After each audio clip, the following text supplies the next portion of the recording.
Hi. Hmm. Just gonna be honest with you, Biconics wrestling nerds out there. It's gonna be an off the wall review because Will is tired. I am tired. We are high on life and Joe Gasy tonight. How So this is tired gonna am I? be- I am literally drinking a glass of milk. It actually looks really good right now. It's really good. It's like ice cold, so it's like, ugh. See now I'm jelly. I may have to get some milk after this now. But hello, all you Biconics wrestling nerds out there. Welcome to another weekly rendition of the DDT reviews, your WWE NXT weekly review team. I am one of your hosts, Mikey. Joined with me this week, once again, is my other half, the work husbando, or one of my two NXT husbandos, Will. And unfortunately, we are still missing Andrew, but he will be back soon. We love you, Andrew. And not to spread his personal business, but congratulations are in order. If y'all want to know what happened, hit Andrew up. Yep. Because we believe in not spreading people's business, but super happy for Andrew. I'm excited for him. Yep. And I'm happy that he shared it with all of us, which is really, really nice. That was very cool. So that was some good stuff to being shared. So with this week's NXT, I will admit I did enjoy this NXT better than I did last week. Mm-hmm. We will talk about the unfortunate thing that happened during the main event, which was very unfortunate. So kudos to everyone involved in trying to salvage what was a complete freak accident. But I also have some questions. Yeah. But there was a lot of good stuff here. There was. This was an enjoyable episode. It really was. I really had a good time in it. I did too. And I thought this was so much paced better than last week's. Oh my God, was it ever? This one was so better in so many different ways. I mean, truly. This one did not feel like it was going on and on and on. Because it was, what, an hour 30-ish? It didn't feel that long at all. No, it didn't. But I was also reminded by both Ilya and Carmelo, it's like Roadblock is literally in 2 weeks. I'm like, oh my God, how did we get here so fast? Jeez Louise. And then before you know it, we'll blink and then we'll be at Stand and Deliver. Stay tuned because that's going to be early for all of us. We're going to have donuts, so that's going to be a good thing. We're all going to get donuts. I may show up in my robe. We'll see what happens. But that is the future. But we are going to focus on the here and now. So let's just jump straight into this week's NXT episode. We open up NXT this week. No entrances, no nothing. But we start off with the NXT North American Championship match. Lexis King versus Oba Femi. This is a very quick match. This only went like 4.5 minutes. I was very surprised, but also not surprised that also makes any sense. I agree. This was like, and funny thing is, as I figured this was going to be a short match. Lexis King, I was like, you are not going to survive. I was like, Oba Femi is just too powerful. Way too powerful. And it's like Lexis King, I mean, don't get me wrong. I think Lexis King's got some good stuff, but dude, you ran your mouth off at the wrong person. I was just like, that man is going to destroy you. And look what happened. I'm like, Lexis, you have no shot at winning this thing. No. It will take a prayer and a miracle for you to beat Oba. Yeah. And what I even loved anymore is that Lexis thought that he had time to, antagonize Mr. Stone, who came out during this match, and then go back to the match and then paid for it because Oba Femi powered bombed the heck out of it. But I didn't get the Mr. Stone thing. What was that? It happened so fast. I know. I was just like, I know they have beef because of the last couple of weeks of backstage segments, but it didn't add anything to the match. Like, Mr. Stone didn't cause Lexis the match. He didn't do anything that would make Lexis lose because Lexis lost out of his own accord. Oh yeah, that was totally on him. Totally. But yeah, I just didn't understand that. I know that they've had beef. I get that, but I don't. But I mean, there was nothing to it. It was literally he just came out and and Lexus King kind of went at him, and then it was done. I was just like, what purpose did that serve? And then I was like, okay, whatever. I mean, quick match. Obafemi is still your NXT North American champion. We kind of already figured that was going to be the case when we got this match announced last week. That powerbomb, jeez Louise. I was like, that thing. That man is so powerful. When he picked Lexus King up like he was nothing, and that man's he's a big guy. I mean, he's a very broad chested, kind of barrel chested kind of guy. But Obafemi literally just picked him up and threw him down. It was just like it was nothing. I'm like, this man is so powerful. I don't know who's going to defeat this guy. I mean, truly. I'm like, who the hell do we have that can defeat him? You know? I honestly don't know. And if I'm going to be honest, I think Oba's holding this title until who knows how long it's going to take for West to come back. Because I think West will be the only person who can take it off him. Yeah, I agree. So we'll see what happens. We move on from here. We go backstage with JC, Thea, and Jacqueline, one of our other Chase You girls, and they recount Thea's disastrous Valentine's Day date. Oh God, I know. I was like, girl, and JC's even like, that's not what I meant. You took it to the extreme.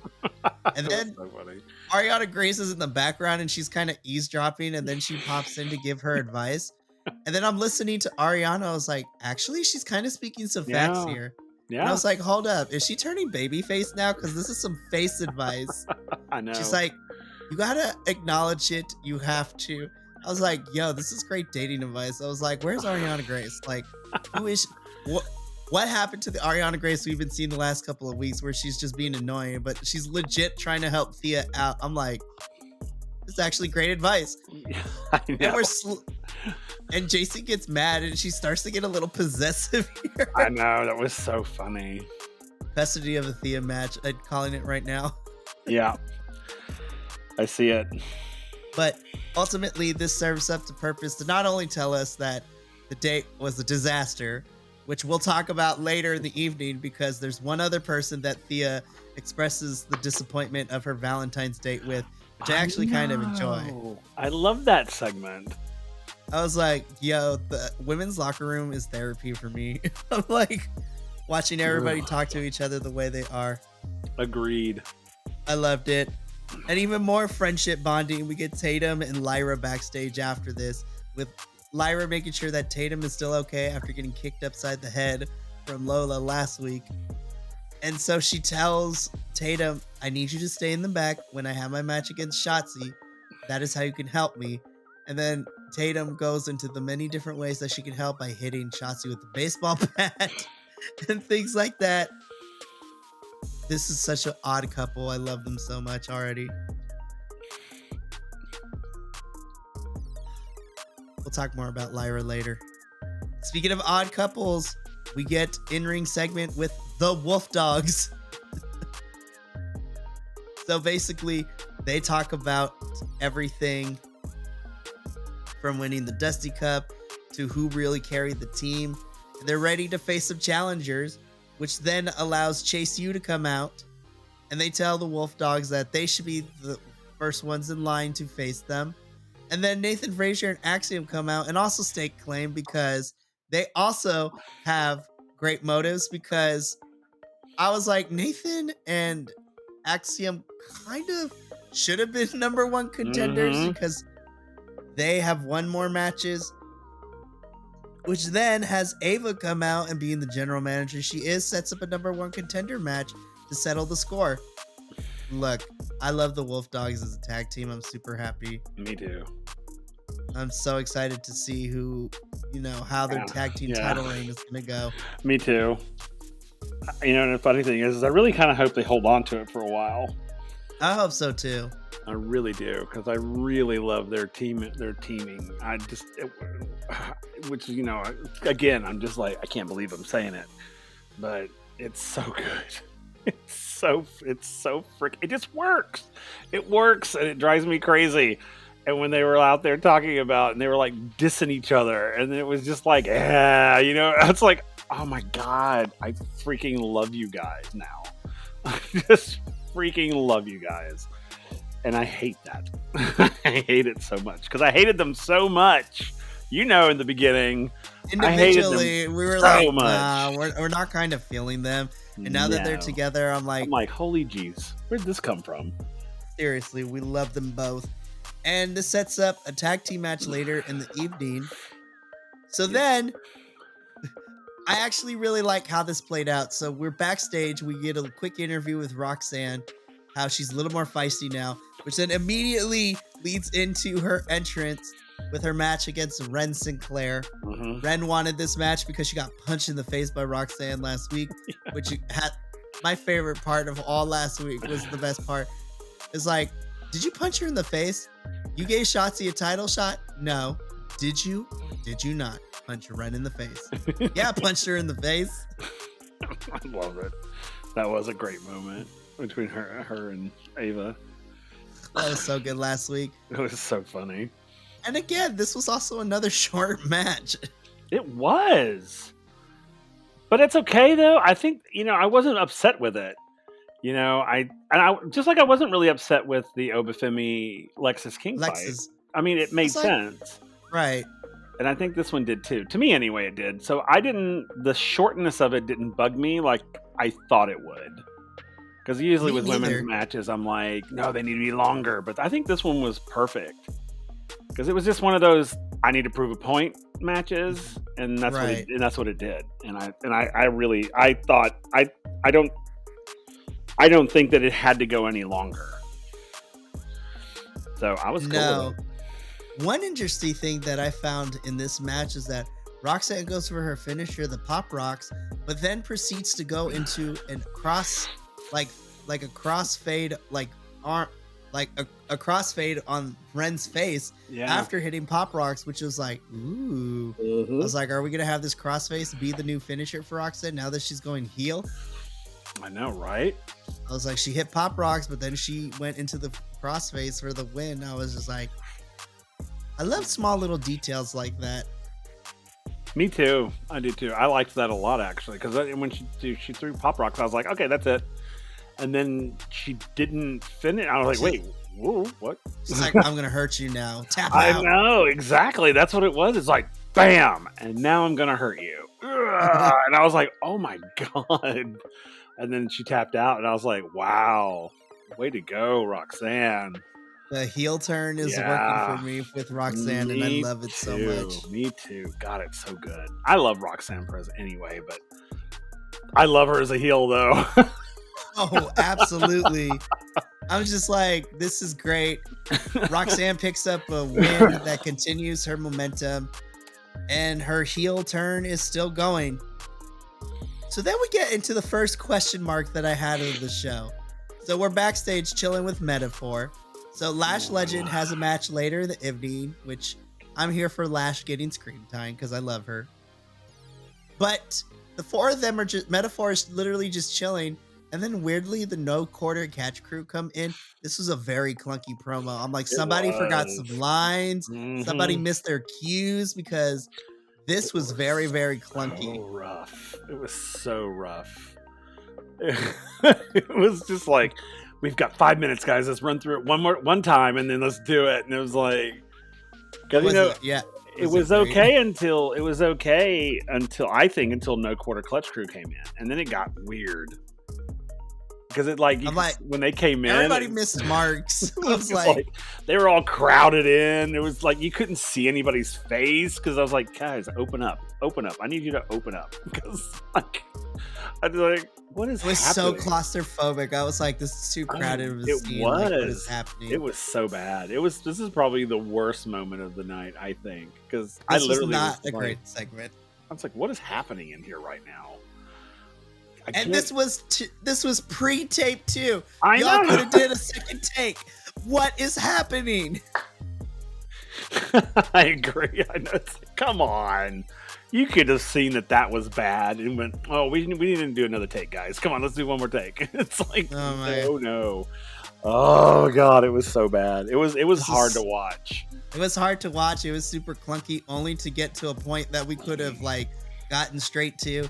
Next week, Noam Dar is going to defend the Heritage Cup against one of the 4 members. We could have easily sent that in an email, in a text message, like that's. I mean, or they could have just done a video thing.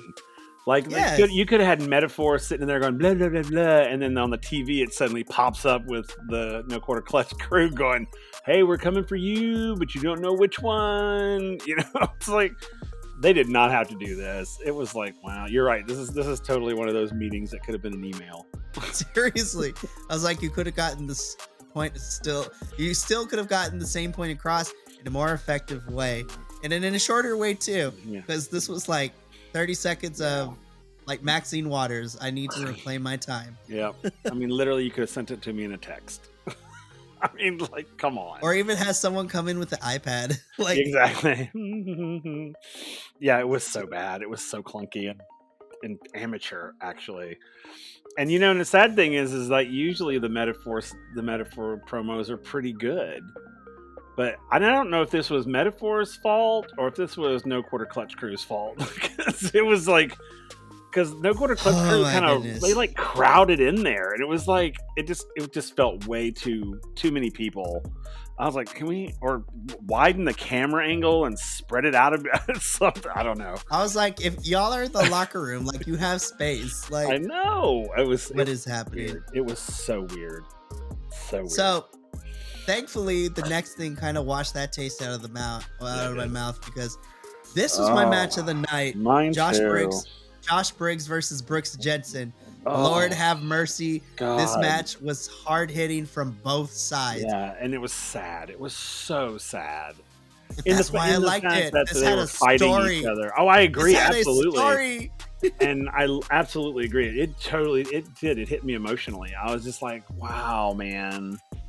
I mean, it's like, I mean, they look like they're brothers, and now they're, oh man.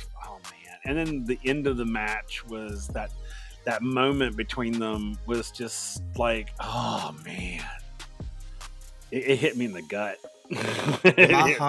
My poor little heart was going through it this match. So before we get to the emotional bits, as far as the physicality of the match itself, again, these boys were beating the snot out of each other. Yeah. Josh was hitting hard with those discus arm lariats and just overall throwing Brooks around. Dang. Brooks firing back with some punches and some missile drop kicks. And it took two lariats, clothesline from Hells, from Josh in order to keep Brooks down. And even the way that Josh pinned Brooks was like the saddest thing I ever saw. From like, oh my gosh, like. And then afterwards, after it was over, like he grabbed him and was hugging him, and it was just like, oh my gosh, you guys, stop fighting. Yeah, and now I don't know what the resolution to this was. That's the other thing that drives me crazy about it. It was such a good match, but I'm like, what am I supposed to take from this? I was like, did we kind of? So this is how I interpret it. So first, I don't think we're quite done yet. Oh no, I think this was just the launching pad point. Tip of the iceberg. This is the launching pad point for what's about to come down next. Because if we couple this with what we heard from Fallon later in the evening, this is not over. No. But I think this initial match was to set up two different things.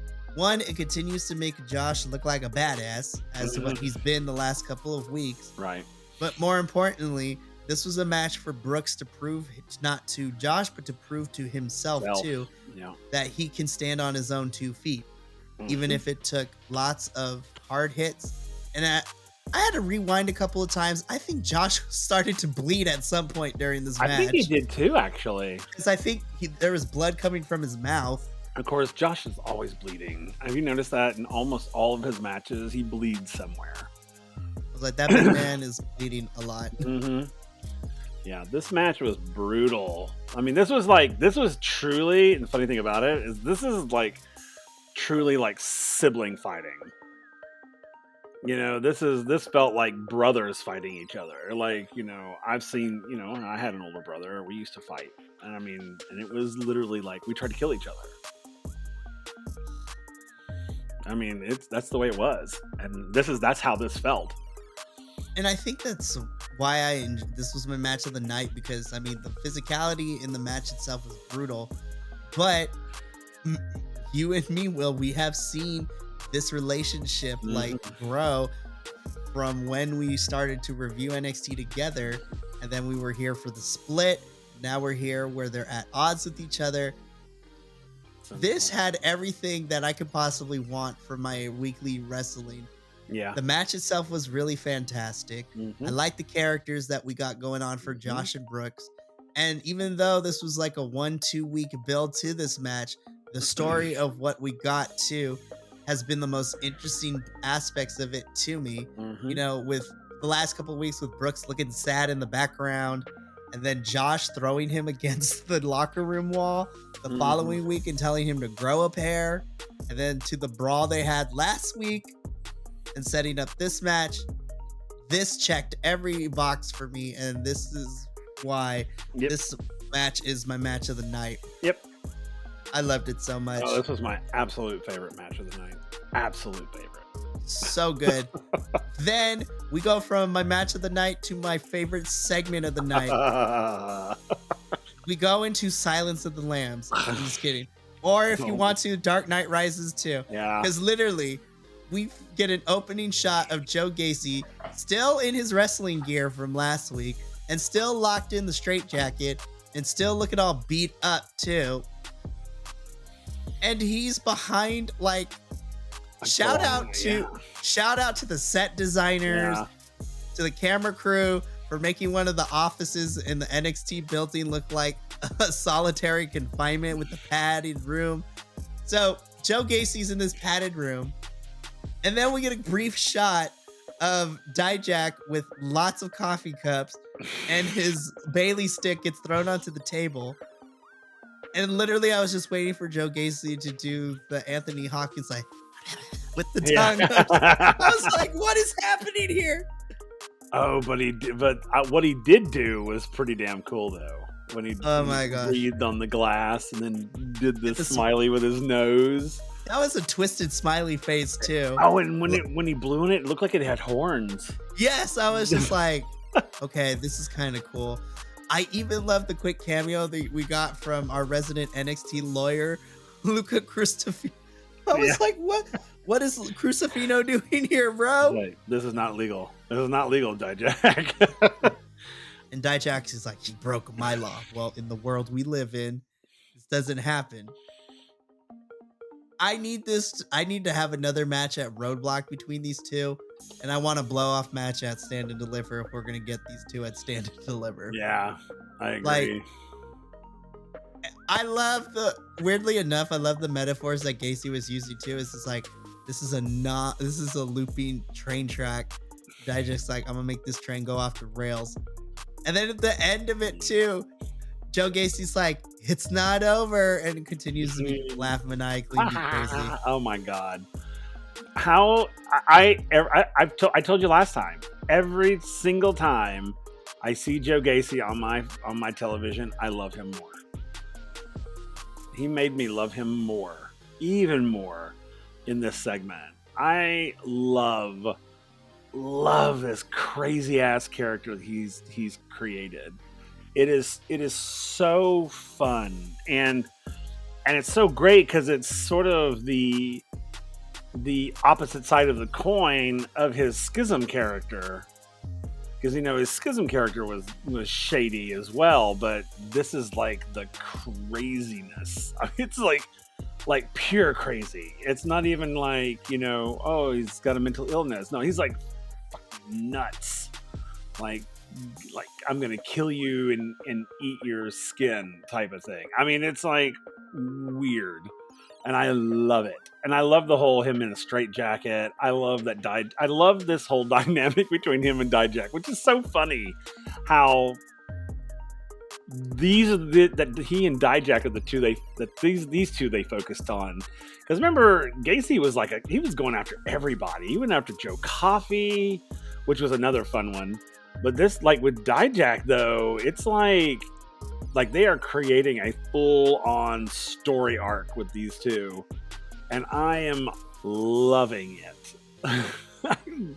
Just how crazy Dijak is becoming because Joe Gasy is so crazy, and I'm just we are pulling shades of the actual inspiration for Dijak, which is Sin City, because Sin City was off the wall absurd too. This is probably one of my favorite newer stories that we're telling right now, especially because of the campiness of how everything is. I love this so much, and I don't care what nobody else says. I don't either. Y'all can screw off, because Joe Gasy is amazing. He and Dijak are so funny together. They play off each other so well. Because I love that because Dijak's character, because of who his character is such a great contrast to Joe Gacy's character. Because they're both antagonists. That's what's so great about it. It's and it's just he grates, and it's and the more and more that Joe Gasy grates on Dijak, the crazier he's becoming, because he's becoming obsessed. I mean, he literally put Gasy in a straitjacket and locked him in a room. I'm like, dude, you're going over the edge. And I love it. I love it so much. Yeah, this was my favorite segment that we got the whole entire night. But then it kept getting really good, because then we get this pre-taped promo from the barbershop from Carmelo Hayes, and I'm like, this is probably, outside of what Carmelo did in the ring immediately on the NXT after Vengeance Day when he addressed why he attacked Trick, this is the best promo work that Carmelo Hayes has done in his time in NXT. This made me sold of when Trick inevitably comes back and we get Carmelo and Trick's match at we gotta have it at Stand and Deliver. It will be. It totally will be. There's no way they're not gonna put this at Stand and Deliver, because Stand and Deliver is just, it's the perfect. This promo had everything. Carmelo recounts, him and Trick's friendship and their relationship. And then the turn happens where Carmelo says, I eventually realized that you had to get got before you got me. And then once he was done running through Trick, he's just like, and Ilya, don't forget, I don't think I forgot about you. It's now we're back to business. You want to see me face to face? Unless it's talking about that NXT championship, I ain't here for it. Mm-hmm. But I'll be seeing you soon. And I'm just going to throw this in here because it's a compliment to this, because later in the evening, we see Ilya cut his own promo where he berates Carmelo for betraying Trick. And literally, we get confirmation. It's just you'll get this NXT championship and I'll see you at Roadblock. But next week, meet me face to face. So, we get the NXT championship match between Carmelo and Ilya at Roadblock, which I'm super here for. And then the second half of this promo kicks in where the lights go red and so do Ilya's contacts. And I'm just like, the Mad Dragon has finally reawakened. Mm-hmm. This is what I've been waiting for. Yeah, I agree. Although I will say that I would love for Carmelo to win the title just so Trick can take it from him. That's what I want. That is what I want. That would be a beautiful, beautiful icing on the cake moment for Trick. For him to take the title for Carmelo. Oh, what a beautiful moment that would be. Regardless, whether it's for the title or whether it's just a grudge match, I'm excited for the inevitable Trick and Carmelo match, because this is what we've been building towards for the whole year. Exactly. And so, payoff happened. Now it's all right, here we go. Here we go. Now we're entering the final chapter. So this is going to be so good. I love it when consistency happens and then there's actual payoff. Yep. Agreed. Which So important in wrestling. Yep. So we had 3 back-to-back amazing stuff. And then we get into a quick match too, which I still enjoyed. Ariana Grace versus JC Jane. What I found very interesting is that Thea is having second thoughts and she's like, I don't know if I want to help us cheat to win. Yeah. But Jacqueline's over here like, we're cheating to help JC win. Yep. But you know what's so funny is this was a random match. Just because like Ariana was spitting some facts about dating? I was like, what? And I'm just like, but there was no challenge thrown. You know what I'm saying? It was literally like, girls, let's go. And they left, and then all of a sudden we had a match. And I was like, I think we could have handled that a little better. I think it was like, because I don't know. I was like, I would love to have had, well, you know what then? You know, Ariana, let's settle this in the ring. You know, or something like that. And then boom. But yeah, it was so, I was like, I was watching, and then all of a sudden they announced that it was this, and I was like, wait, what? I was like, when did this happen? I don't understand. Wait, did I miss something? So I had to rewind it. I was like, maybe I looked away, or I went to do something and I just missed it. But I was like, where was the challenge? I mean, there was, because even in the exchange backstage, there wasn't a sense of, I'm gonna fight you in the ring. Ring. Exactly. There was no sense of that. To me, it was more like, girl, you crazy, let's go. You know, that was it. So then we fast forward, bam, they have a match. They have a match. I was just like, I literally was just like, wait, what? I mean, okay, but like, how did we get here? Like, what? I know, exactly. That's what I mean. You know, for you listeners out there, I'm big into storylines, and it drives me crazy when matches happen randomly. Like, oh, we're just going to throw this match out there because we need to put something in this spot, and it's like, well, that's great and that's fun, but can you give me a little something? I mean, like, literally, like, backstage, JC going, girl, you know, you butted in and you shouldn't be butting in. So you know what? Let's settle this in the ring, you and me. Let's see who gives the better advice. You know, that sort of, let's fight over Thea, basically. It's like, but there wasn't anything like that. It just happened. No. And I was like, oh, okay. I mean, it wasn't a bad match. It's just, it was so random. It was just so random. We'll talk about it as the Chasey boys are going to make their entrance later because the Star-Crossed Lovers storyline is getting out of hand, and I'm kind of here for it. Yeah, me too. I love it. So, but before that, we had 2 segments. First, another random getting more serious. Tony D'Angelo talking to the family. He talks to Adriana and Stax. You know, Adriana apologizing for losing to Jada, and Stax apologizing for helping the family lose the tag titles. Tony cuts probably the most serious I have ever seen him the last couple of weeks.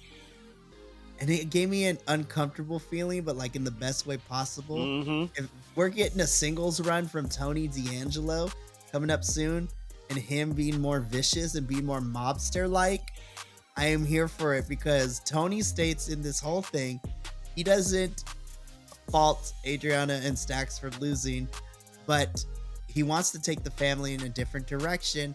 Feels like they have forgotten, and Tony himself has forgotten why he came to NXT. And it's time to remind the NXT roster of who the true dawn of NXT is going to be. And if anyone doesn't fall into line, well, they're about to find out, and they can get out. So I was just like, I am here for a more serious Tony D'Angelo. Yeah, I'm curious to see where this goes. I'm like, singles run for Tony? I'm not mad at it. No, me either. It was like, oh, what's going to happen to Stax? But again, we weren't given a whole lot of information to really kind of tell us what's going to happen. Just that they're taking the family in a different direction. And I was like, what does that mean?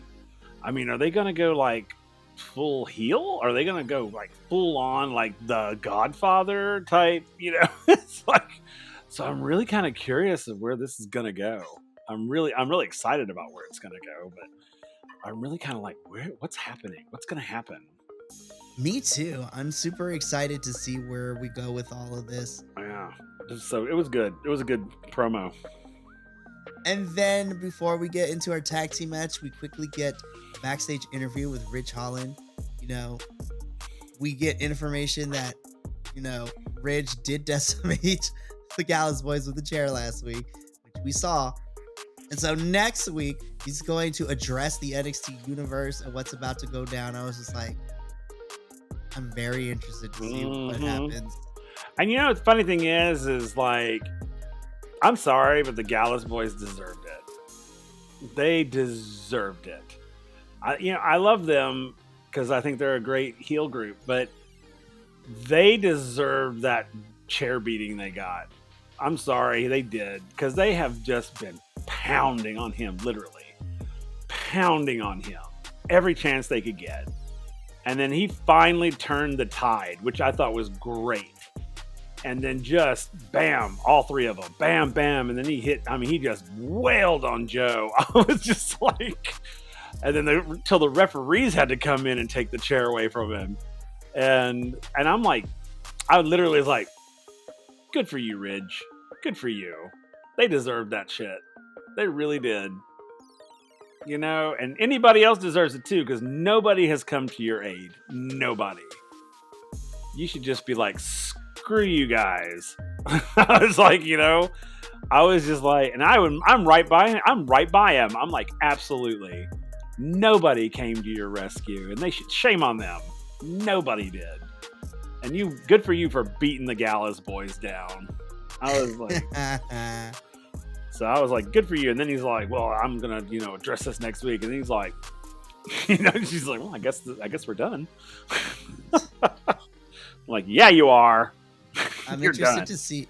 I'm very interested to see the next direction for Ridge and where we go with this whole redemption character arc that he's going for.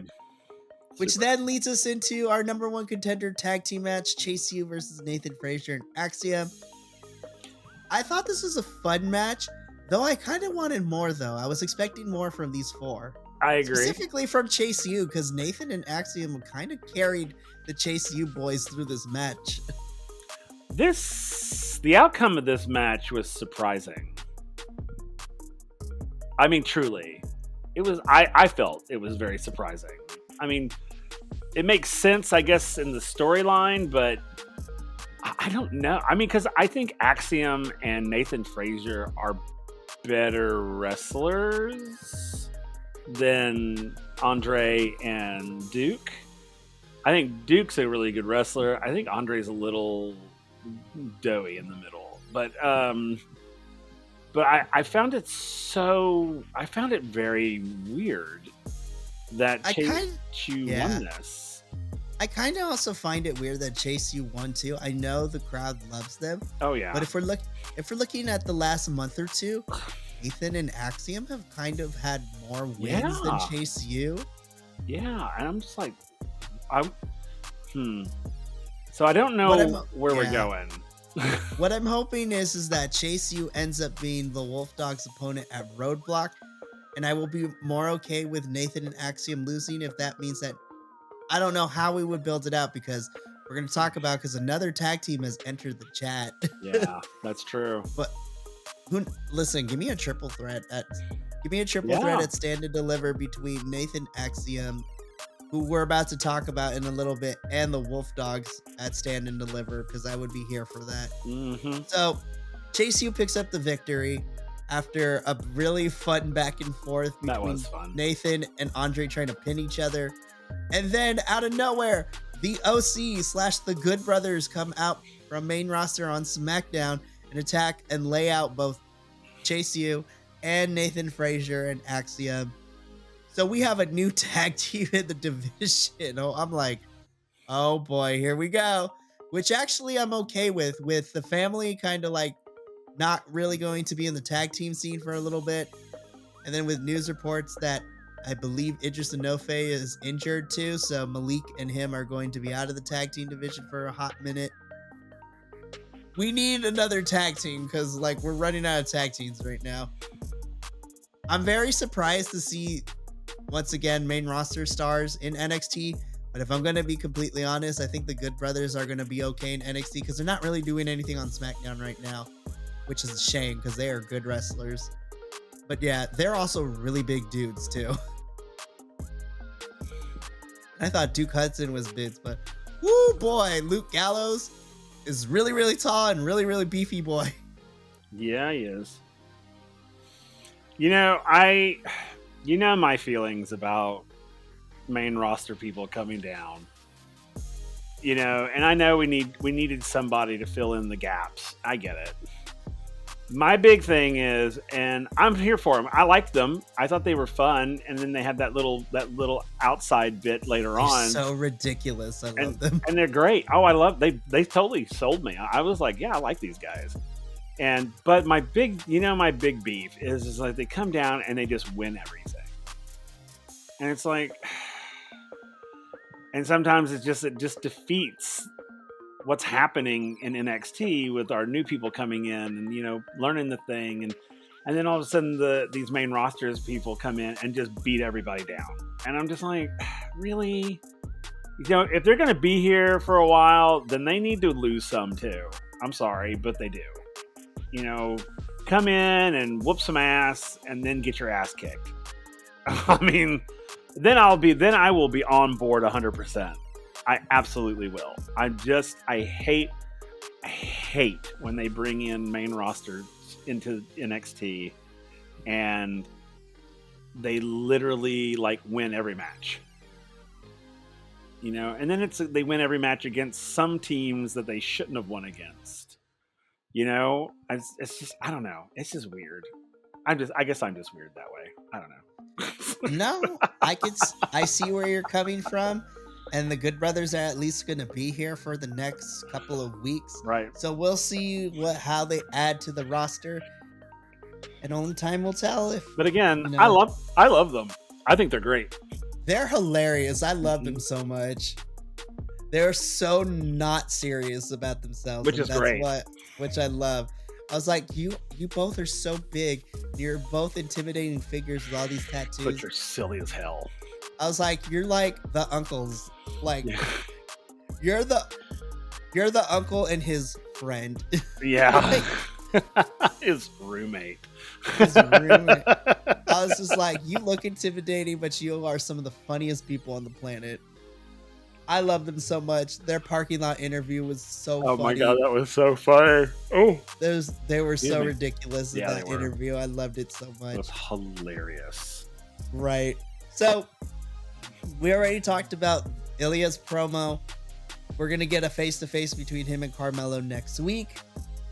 And then this is where my little heart also exploded again too, because Thea's backstage in the NXT women's locker room, and she happens to be with Fallon, who's going through her own turmoil right now, watching Josh and Brooks fight, her people who she considers her brothers. And then she hears Thea out, and Thea looked like she was about to cry in this segment. She's like, I don't know what to do. I was like, I was here for both of them. I was like, you guys can't make me feel things while I'm watching wrestling. How dare you? I know, right? But this was really sweet. Fallon's like, hey, let's go get some coffee and talk about it. I was so happy in this little segment. I was like, I like it when our women are fighting in the ring, but I also love the camaraderie that these stories are telling with these women's wrestlers. It's a beautiful thing for sure. Oh yeah, this was a neat little moment between. How dare you make me feel things? I know. It's like I come to watch people fight, not to feel things. I know. Damn you NXT. So from this nice little heartwarming segment, we get another women's match. This is Lash Legend versus Kanani Jordan. Look, we know Kalani's really great, but I'm gonna say this. Lash looked really good in this match too. Like, I think she has improved so much, and she looks so much more smoother in the ring with her ring work, which is really nice to see, because it's really hard for not just any tall women's wrestlers, but just tall wrestlers in general, and especially when you're built a little bit differently than your other constituents, because Lash is not a small girl. She's very curvy, and she's very tall. which means she has a lot of power. But these powerful wrestlers sometimes need to rein it in because they are way too powerful for their own good sometimes. But I feel that Kalani was a really good opponent to balance out this one for Lash. And I'm not mad that Lash picked up the victory here. No, me either. I like both of these women anyway. So, and any chance I get to see Kanani fight, I'm like, yay. But yeah, I was totally wanted Lash to win this. I was like, because she hasn't really won anything. She's fought a lot. I mean, we've actually here recently we've been seeing her fight a lot, but has never picked up an actual win. And this was great to see. I really loved this moment. I really loved this fight, and I love the fact that Lash won. I was very, very thrilled that she won. I know. I'm so happy that she won. And I like what happened afterwards, too, because now we're finally getting the starting point of what started at Vengeance Day, because Kiana James and Izzy Dane come out to try to take out Kalani Jordan, but Kalani outsmarted them and was able to escape the ring. And I was like, yes, we have a baby face that is actually smart and is not the dummy baby face that they play. It's like, let's all be friends. No, they're trying to kill you, girl. You need to get out of there. Get out of there quick. And then she's just smiling at him too. That's what was so great about it. She was like, no, you're not gonna get me. It's not gonna be that easy. I'm not stupid. Which is why I am super happy that we're finally pulling the trigger on what got set up at Vengeance Day with these two trying to go after Kalani, because according to Izzy and Kiana, Kalani's at the top of the women's division and is kind of like pseudo the number one next in line to go up for the NXT Women's Championship. And she's the future of NXT. So I'm excited to see where this goes. We talked about the parking lot interview with the Good Brothers. They are hilarious. They are out of pocket, but like in the best way possible. We get the bumpers for what's going to happen next week. All right, so now we got to talk about our main event, because I want to first state by this. I am going to give this a lot of grace because everybody involved did a good job trying to salvage a freak accident. But for the first half of this, and I think what sucks even more is that what we got before the injury was really stellar. Oh, it was great. What this started out for the NXT Women's Championship, Shotzi versus Lyra Valkyria. And prior to Shotzi hurting herself, this match was it was really great. Everything before the injury, this was good. Shotzi looked like a badass. I love that.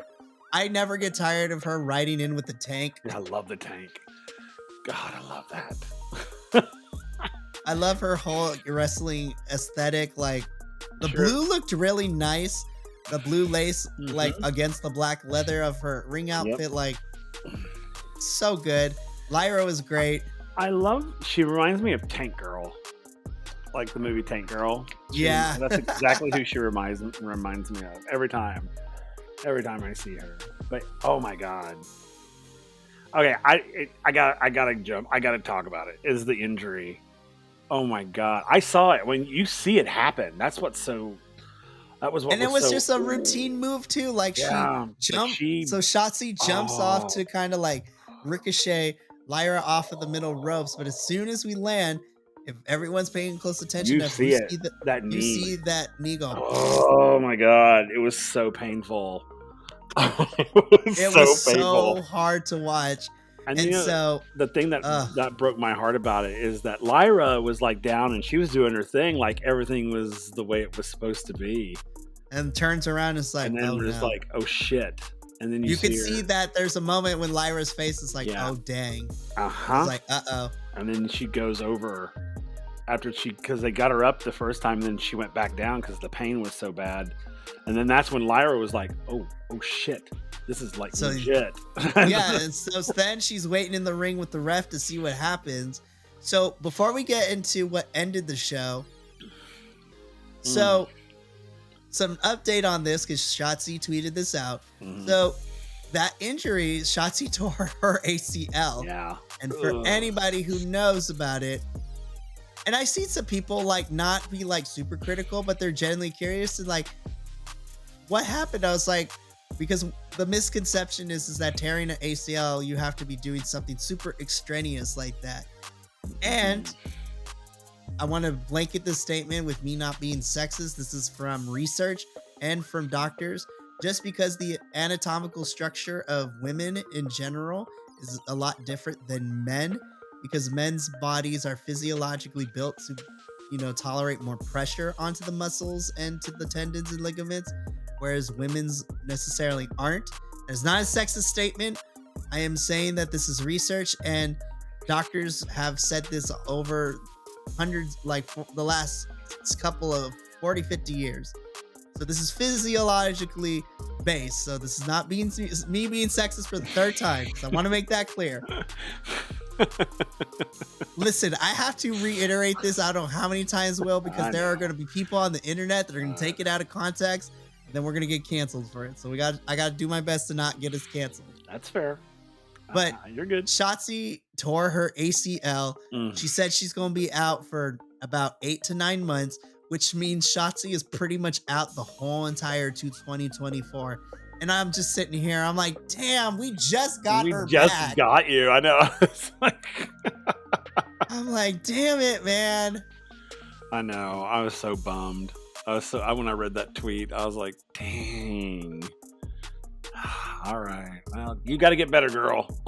I'm hoping so too. And it was so unfortunate because this was pre-taped last week. So this injury happened last week, which then prompted a lot of changes on last week's SmackDown, and me and the professor and Minnie covered it because Shotzi was supposed to have a match against Tiffany to qualify for the women's elimination chamber. But because of the injury, Shotzi was no longer medically cleared, so everyone's matches got switched around. So I was just like, damn it, man. So we cut to commercial, and when we come back, Ava is in, she comes out and she says, due to Shotzi's injury, we can no longer continue with the scheduled match. She thanks everyone for being patient. So now this is going to be an open challenge. So whichever woman answers it first will come out to face Lyra, because they promised an NXT women's match. They're going to fulfill it despite the injury. So this is where my respect for Lash goes up, because she answers this open challenge. And so she jumps straight into Lyra. And again, Lash looked really good against Lyra here in this part too. Oh no, this was great. I didn't know who was going to come out of there and then Lash did. I was like, oh, that's great. It makes total sense. And it was so good. It actually was really good. Lash looked really great. Lyra looked really great. Obviously, this match went like 6 or 7 minutes, so it wasn't too long, because I think the match with Shotzi, had she not got hurt, would have went like 15 minutes maybe. But Lash held her own, but ultimately, her and Lyra did really awesome in kind of just doing everything on the fly and you just calling it as they went along. But ultimately, Lyra picks up the win here and is still your NXT Women's Champion as NXT goes off the air for this week. Yep. So very unfortunate circumstances, but I'm super happy that we still got a NXT Women's Championship match. And Lash Legend was MVP this episode. Yep. She had a fun match against Kanani. Her and Lyra did a good job piecing together a pretty good match given the circumstances. Yep. Agreed. All right, William.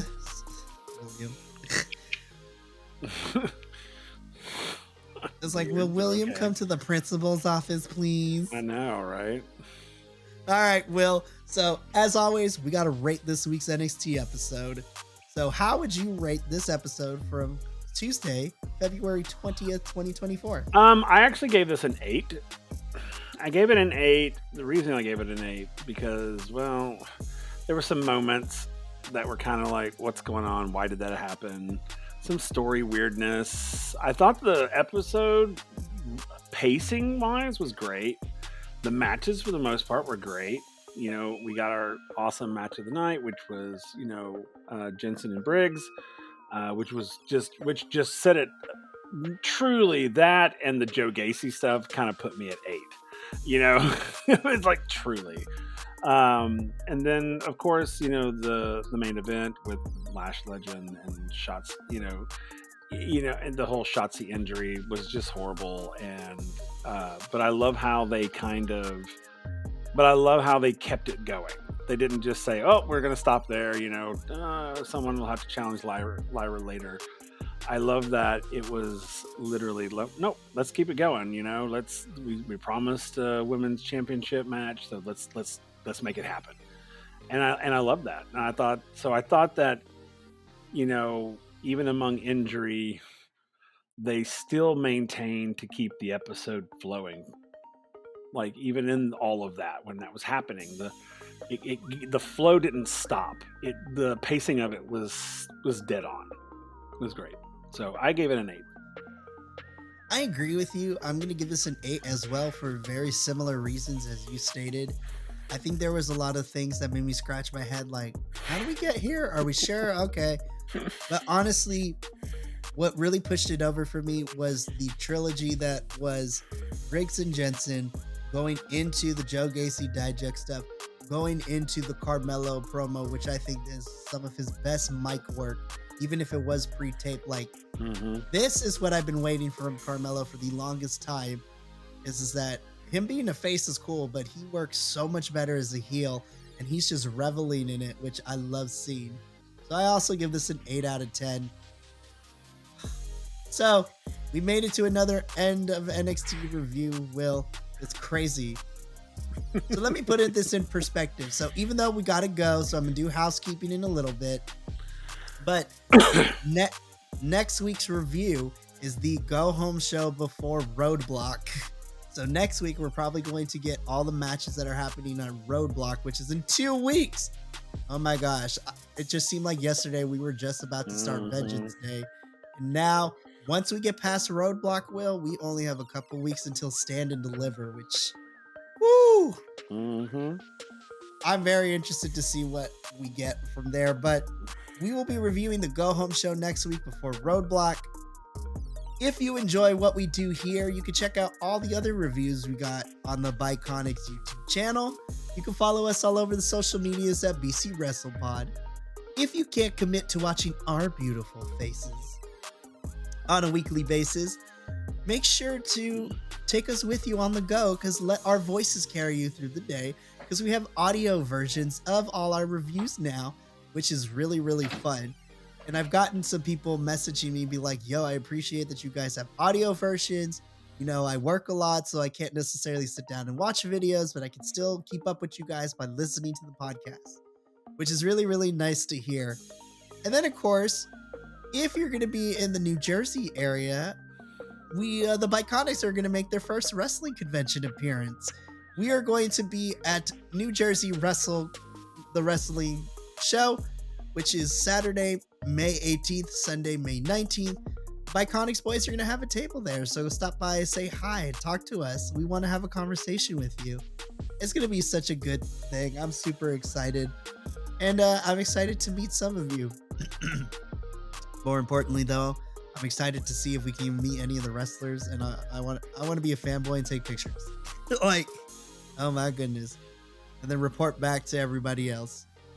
But me and Will are going to get on out of here. So from myself, Will, our lovely co-host Andrew, who is not here but will be back very soon, and the rest of the Biconics boys, remember, take care of yourself, love one another, and as always, stay Biconic, all you guys, gals, non-binary pals, he, she's, theys, and gays of the internet. We will see you next week for the go-home show. But until then, ta-ta for now. And we're going to talk a little bit so the editing makes it easier while I go over here to stop. And thank you so much for tuning in to another Vibe Tribe production. What's going to happen next time? Well, you're going to have to tune in to find out. But until then, remember, take care of yourself, love one another, and as always, make sure that you keep the good times rolling. Thank you for being here, and we'll see you next time.